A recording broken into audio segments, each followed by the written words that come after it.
Hello and welcome, ladies and gentlemen, to a new episode of Africa Today, where we get you the latest news and events taking place on the African scene. And we will start off with our major top stories and reports.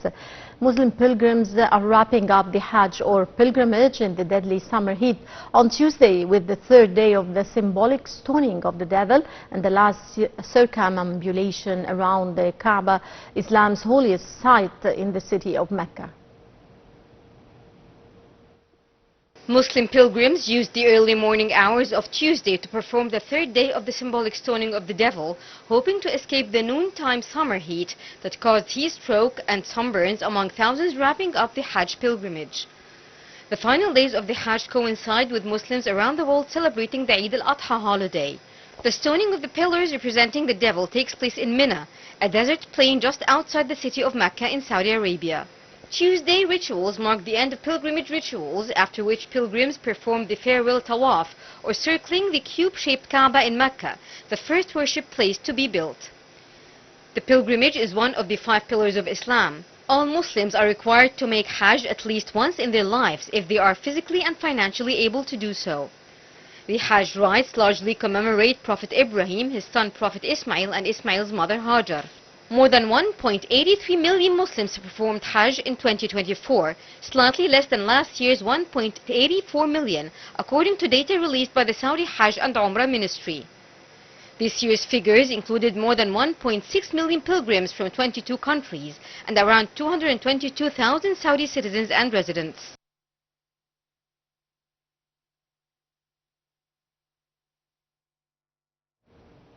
Welcome back, and see with our special reports. Egyptians continue to enjoy Eid al-Adha vacation, which lasts until next Saturday. More in the following report. Egyptians are enjoying the third day of the Al-Adha feast, paying family visits and going to parks, giving to charity and showing kindness and patience. Large meals with friends and family and exchanging gifts is a tradition during feast days. Children receive Adiyah. It is money given to them by older family members to entertain themselves. The feast must incorporate the traditional Egyptian Eid dishes like the renowned fatta, which is layers of rice and bread soaked in meat soup and covered with tomato and garlic and vinegar dressing. The official spokesman for the Ministry of Foreign Affairs, Ambassador Ahmed Abu Zaid, said, quote, "We pray to God that Eid brings peace, security and goodness to our beloved Egypt and the Arab and Islamic nations," end quote.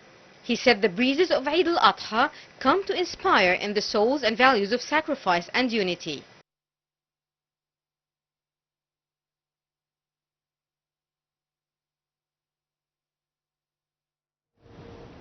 Welcome back, and to shed light on Eid's significance and traditions, we're delighted to be joined over the phone by Dr. Raouf Gaafar, our political analyst. Good afternoon, sir.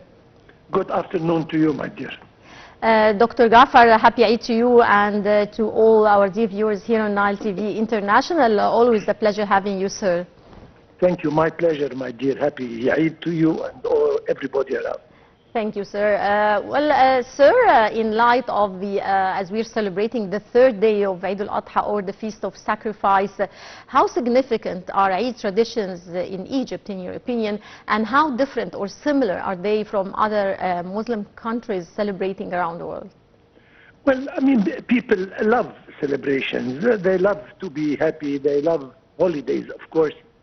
And there is no better occasion than celebrating a nice feast where everybody enjoy their families, enjoy the outings, and I mean, it's always beautiful to have such celebrations, particularly if we're talking Eid al-Adha. It is coupled with a very essential pillar of Islam, which is Hajj, pilgrimage, and again it gives it more sort of emotional sense. That is why everybody is looking forward to such occasions to celebrate. Great. Dr. Raouf, how are regrettable events like the Israeli occupation's aggression on Gaza and the situation in Sudan impacting or affecting Eid atmosphere in general in the Arab world and in the region? Of course, in the countries that incidents like that happen, the situation is very sad, and even though we've seen on the papers that our children are trying to celebrate as much as they possibly can, but of course, situation is deplorable, and one is very sad about these incidents happening in sister and brother countries. But again, the spirit of Eid, the spirit of the feast and celebration is always there. And one is, of course, worried and sad about what is happening, but maybe to satisfy one's children and grandchildren, we just have to let them celebrate. They might not understand what is happening around them, so we should not deprive them from their happiness and their joy. That is why we are all sad deep inside, but at least it is an occasion to go out to see the family, especially that such feasts are always coupled with family reunions and family gatherings, which is a nice thing to do. Great. Sir, how does special occasions, celebrations and festivities like the one we're celebrating right now of Eid al-Adha or the Feast of Sacrifice, how does such celebrations influence ties among Arab states and among different countries in the region?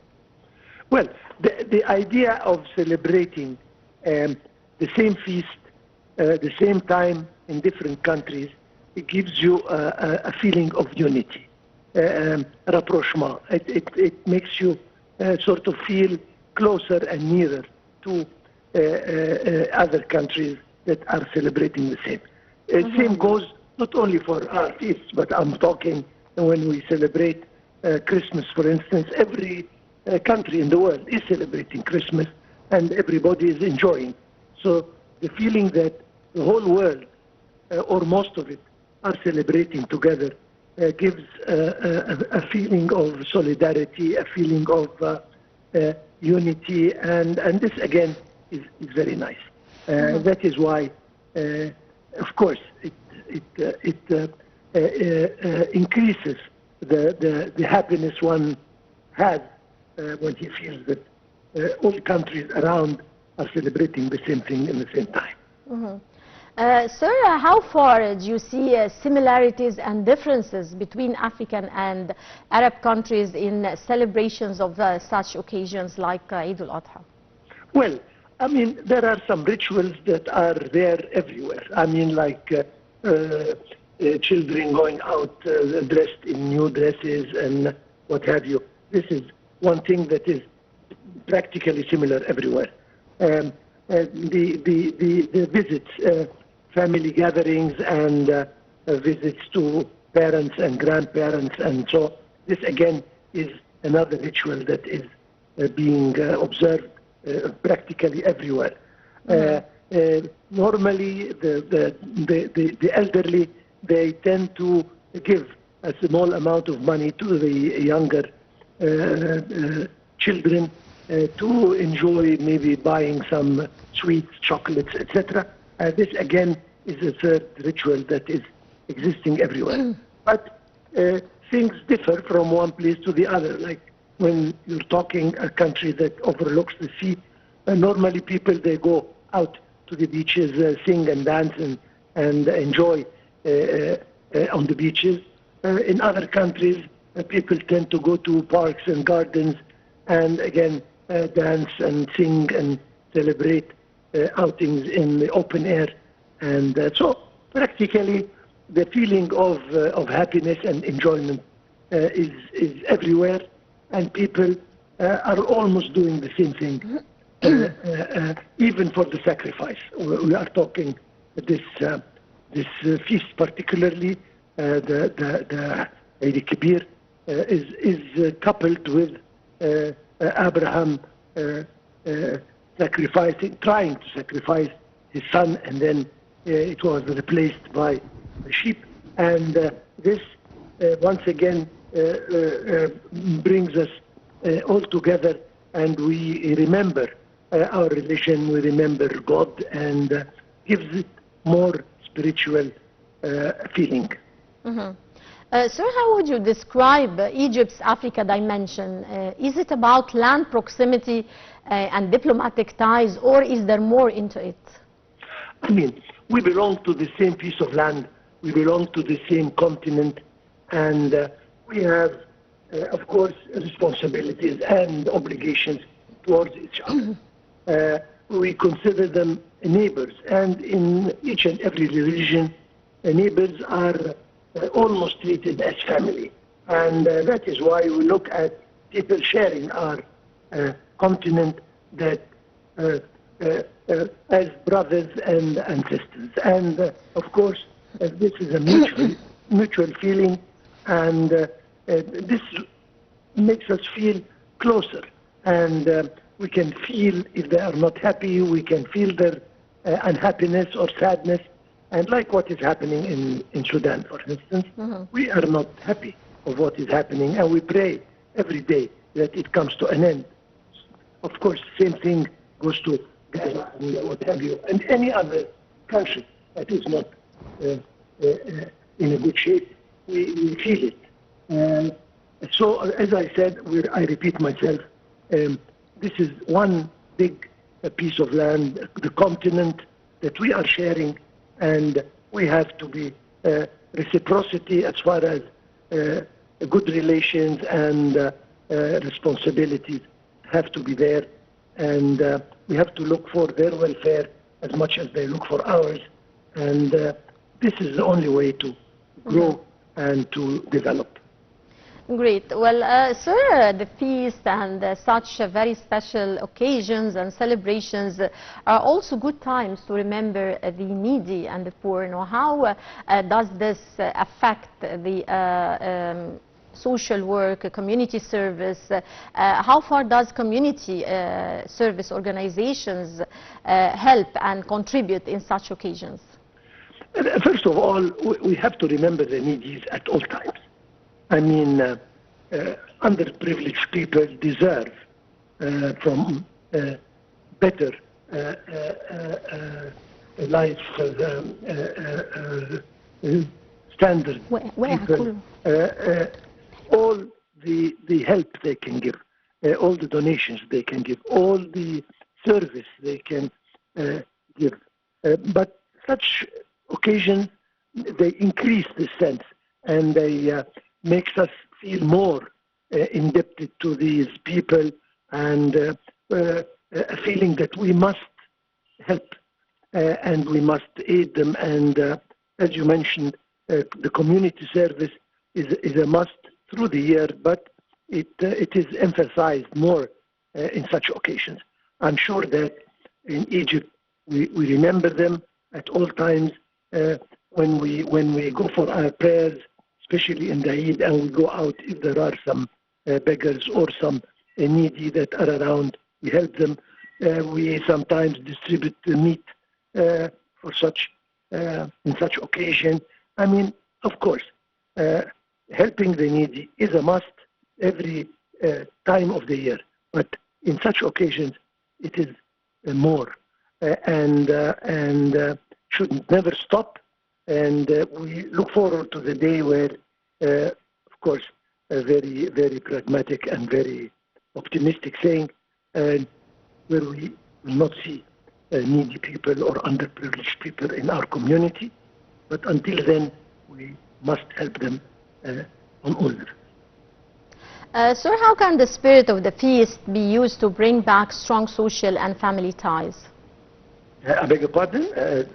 Repeat the question, please. Yeah, how can the spirit of the feast be used to bring back strong social and family ties? Absolutely. I mean, feast, by definition, is a celebration, is festivity. And the spirit is always elated on such occasions. And our tolerance has to be bigger, and if we're not on good terms with someone, it's a good occasion to reconciliate. If we have problems with someone, it's a good occasion to solve these problems. I mean, when we are happy, it's easier to take good decisions and nice decisions. So I ask everybody that has issues with a neighbor or with a friend or with a family member to go to him and say hello and improve the relation in general. So of course the spirit of the feast is opening our appetite for such reconciliation, and we have to do it anyway. Great. Sir, how do global and regional challenges like the escalation in Sudan and Gaza urge the need for closer ties? Absolutely. And one is not at all happy with what is happening, and I mean, turmoil is everywhere around us, unfortunately. And there are countries that are really facing enormous challenges and problems for the last years. But when it gets dramatic, when it gets really, really serious and life-endangering, like what is happening in Sudan, for instance, like what is happening in Gaza. Sudan is even more cruel because it is happening between the countrymen themselves. I mean, it's like a fight or a war between a brother and his brother. This is what makes it a little more bitter. Of course, conflicts and wars are something bad and has to stop. So of course, it increases the feeling and it makes us all pray for such atrocities and such acts to stop sooner than later, of course. Sir, how would you describe the role of Egypt historically in boosting ties between Africa and the Arab world? Always been a pivotal state. We are the most populated country in the Arab world. We are one of the most important countries in Africa for all the good reasons, and this makes us responsible for other people. It's like an elder brother or like a father or a mother that has a responsibility towards their younger children or younger brothers and sisters. So we have always been we enjoyed such an important location, an important standing between the Arab countries and the African countries, and this increases our feeling of responsibility, and we never failed to do our part as far as African countries or Arab countries that need us. And we are always there for them, and this is historical and geographical responsibility that we are always performing. Great. I would like to thank you so much, Dr. Raouf Gaafar, our political analyst. Many thanks for your insights, sir, and happy Eid to you and to all our dear viewers here on Nile TV International. And with this, we come to the end of this edition of Africa Today. Many thanks for watching, and stay tuned for more coming up here on Nile TV International.